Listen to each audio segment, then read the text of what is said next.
కరీంనగర్ జిల్లాలోని smart city corporation limited ఆధ్వర్యంలో కరీంనగర్లోని అంబేద్కర్ స్టేడియంలో నిర్వహించిన స్పోర్ట్స్ కాంప్లెక్స్లో దుకాణ సముదాయాలు నిర్మించారు. ఈ సముదాయాలను ఈరోజు లీజులు ఏదైతే ఇవ్వడానికి వేలంపాట వేయడం జరుగుతుంది. ఈరోజు వేలంపాటలు ఏదైతే దుకాణ సముదాయాలు ఏర్పాటు చేయడంతో ఏదైతే లబ్ధిదారులు ఉన్నారో వారు మొత్తంగా ఇక్కడ చూస్తే గ్రౌండ్ ఫ్లోర్లోకి వచ్చేసి మొత్తంగా 22 దుకాణ సముదాయాలు ఉన్నాయి. దీనికి టెండర్లు ఈరోజు మొత్తంగా మున్సిపల్ నగరపాలక సంస్థ ఆధ్వర్యంలో ఈరోజు టెండర్లు వేయబోతున్నారు. ఏదైతే మన అధికారులు ఈరోజు ఉదయం 11 గంటల నుంచి మన కళాభారతిలో వేలంపాట సాగించే ఏర్పాటు రెవెన్యూ అధికారులతో ఏర్పాటు చేశారు. గత కొన్ని నెలలుగా ఈ సముదాయం ఖాళీగా ఉంటుంది. నెలసరి అద్దె భారీగా ఉండడంతో ఆసక్తి చూపించలేదు. ఎవరైతే ఇప్పుడు వ్యాపారులు ఉన్నారో ఆ వ్యాపారులు ఈ సముదాయాలను తీసుకోవడానికి ఆసక్తి మాత్రం చూపించలేదని క్లియర్గా తెలిసింది. అందుకోసమే అన్ని రకాలుగా వసతులు కల్పించాలనే ఉద్దేశంతో మొత్తంగా చూస్తే ఇక్కడ మొత్తం 22 దుకాణాలు. మొదటి అంతస్తులో మాత్రం బ్యాంకెట్ హాల్ ఒకటి, రెండో అంతస్తులో డార్మినేటరీ సూట్ రూమ్లు ఇలా ఉన్నాయి. ఇందులో రిజర్వేషన్లు ఎవరైతే రిజర్వేషన్లు అయితే ఏర్పాటు చేశారో రిజర్వేషన్ల వారీగా 8 దుకాణాలు కేటాయించారు. మొత్తం మిగిలిన 14 దుకాణాలు మాత్రం జనరల్ కింద నిర్ణయించారు.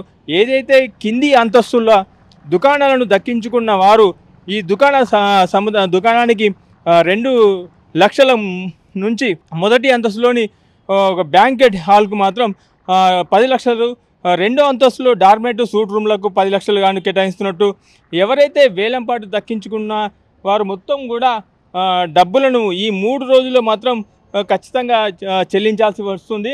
ఈరోజు మన మున్సిపాలిటీ ఆఫీస్ వాళ్ళు అంబేద్కర్ స్టేడియంలో ఉన్నటువంటి షాపులకి టెండర్లు పెట్టడం జరిగింది. అందులో డీడీ కట్టి అందులో పాల్గొవాల్సిందిగా వాళ్ళు చెప్పినారు. ఆ విధంగానే మేము డీడీ కట్టి పాల్గొన్నాము. అందులో 11వ నెంబరు 11,800 రూపాయలకి మేము పాడి 7వ నెంబరు షాపును మేము తీసుకున్నాము. అది రన్నింగ్ రూట్ కాబట్టి అక్కడ అభివృద్ధి చెందుతుందేమో అన్న ఆశతోటి మేము మాకు కట్రాంపూర్కు దగ్గరగా ఉంది కాబట్టి తీసుకుందామనే ఉద్దేశంతో తీసుకున్నాం. అది 11,800 అంటే ఆ ఏరియాలో కొంచెం ఎక్కువ రేటే అయినప్పటికీ భగవంతుని దయ వల్ల నడిస్తే ఏదన్నా మేము అభివృద్ధిలోకి 4 మెతుకులు బతకడానికి దొరుకుతాయని మేము అనుకొని ఆ షాప్ తీసుకోవడం జరిగింది. ఆ దేవుని దయ వల్ల అంతా సమయంగా జరగాలని కోరుచున్నాము.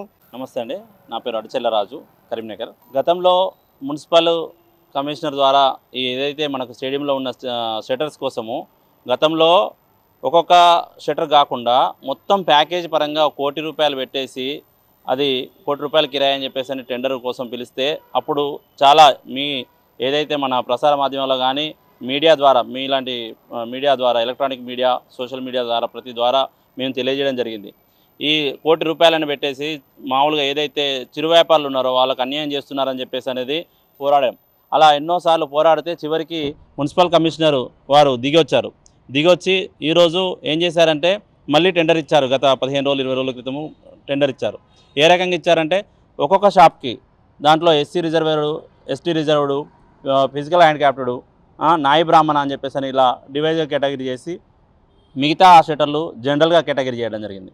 ఇలా చేసి ఒక్కొక్క షట్టర్కి అంటే స్క్వేర్ ఫీట్ ప్రకారంగా 11,000 రూపాయల నుంచి 12,000, 7,000, 8,000 ఇట్లా 12,000 రూపాయలు అట్లా ఓపెన్ కేటగిరీలో యాక్షన్ కూడా పాల్గొనడం జరిగింది. అలా పాల్గొనడం వల్ల చాలామంది ఎంతోమంది ఈ 10,000 రూపాయలు డీడీ కట్టి పాల్గొన్నారు. కానీ దీనికి 2 లక్షల రూపాయలు మళ్ళీ డిపాజిట్ చేయాలి. ఏదైతే యాక్షన్లో మనకు షట్టర్ తీసుకున్నామో 2 లక్షల రూపాయలు డిపాజిట్ చేయాలి అని చెప్పేసి అని చాలామంది ఇంకా నిరుపేదలు ఎంతోమంది ఉన్నారు. అంటే 2 లక్షలు ఉంటే వాళ్ళు ఇల్లే కట్టుకోవచ్చు ఎక్కడన్నా షాపు. కానీ అలా లేకుండా ఉండడం వల్ల ఎంతోమంది వెనుదిరగడం జరిగింది. 10,000 రూపాయలు డీడీ కట్టినా కూడా 2 లక్షల రూపాయలు అనే కండిషన్ వల్ల వెనుదిరిగారు. అలా కాకుండా ఇంకా కూడా ఏదైనా 2 లక్షల రూపాయలు కాకుండా ఇంకా తగ్గిస్తే చాలా మంచిగా ఉంటుంది. చాలామంది నిరుపేదలకు ఎన్నో షట్టర్లు దొరకడం కష్టమవుతుంది. కానీ ఈ గవర్నమెంట్ వాళ్ళని ఆదుకోవాలని చెప్పేసి అని కోరుతున్నాం. అంతేకాకుండా పైన banquet hall and lodge rooms ఇలా ఇవి కూడా డివైడ్ చేసి చేయడం జరిగింది. అప్పుడు అన్ని కమాండ్ చేశారు, ఇప్పుడు డివైడ్ చేయడం జరిగింది. ఆ డివైడ్ కూడా ఒక్కొక్కటి 4 లక్షల రూపాయలు కిరాయి పెట్టడం అనేది చాలా దారుణం. ఎందుకంటే అక్కడ ఆ రూమ్స్ అన్నీ కానీ ఆ బంకెట్ హాల్ కానీ ప్రతిరోజు నిత్యం నడిచినా కూడా 4 లక్షల రూపాయలు వాళ్ళకి వర్కౌట్ కాదు నెలకి. బంకెట్ హాల్ అంటే అన్ సీజన్ ఉంటుంది, సీజన్ ఉంటుంది. 12 నెలల్లో 12 నెలలు నడవదు. అలా దాన్ని దృష్టిలో పెట్టుకొని కూడా దాన్ని కూడా 1,00,000 తగ్గించవలసిందిగా ఈ మున్సిపల్ కమిషనర్ కానీ ఈ కరీంనగర్ పురపాలక సంఘాన్ని కోరుతున్నాము. ఇలా చేస్తే ప్రతి ఒక్కరు కూడా ఉంటుంది. ఏదైతే నిరుపేదలు ఏదైతే చేయాలనుకున్నారో వారు ఒక కుటుంబాన్ని నిలదొక్కడం కోసం ఒక వ్యాపారం చేసుకుంటారని చెప్పేసి వారిని ఈ మీడియా ముఖంగా తెలియజేయడం జరుగుతుంది. ఇంకా మున్సిపల్ కమిషనర్ గారు ఇంకా సిబ్బంది కానీ ఆలోచించి దీన్ని ఇంకా కొంచెం సడలింపు చేసి రేట్లు మళ్ళీ రీటెండర్ పెట్టేసి మళ్ళీ వాళ్ళందరినీ కూడా యాక్షన్ పిలిచి ప్రతి ఒక్కరికి కూడా అనుకూలంగా చేయాలని చెప్పేసి మీడియా ముఖంగా వారికి నమస్కరించి తెలియజేసుకుంటున్నాను. నా పేరు అడిచెల్ల రాజు, కరీంనగర్. మొత్తానికి చూస్తే ఏదైతే పెద్ద మొత్తంలో టెండర్లు వేస్తున్నారు కాబట్టి మరి దుకాణ సముదాయాలు ఎవరైతే లబ్ధి పొందుతారో లబ్ధిదారులు మరి ఎంతవరకు వాళ్ళకి లబ్ధి చేరుతుందో అనేది వేచి చూడాల్సిందే. కెమెరా పర్సన్ రఘుతో రవికుమార్, కరీంనగర్ నుండి మెగా 9 టీవీ.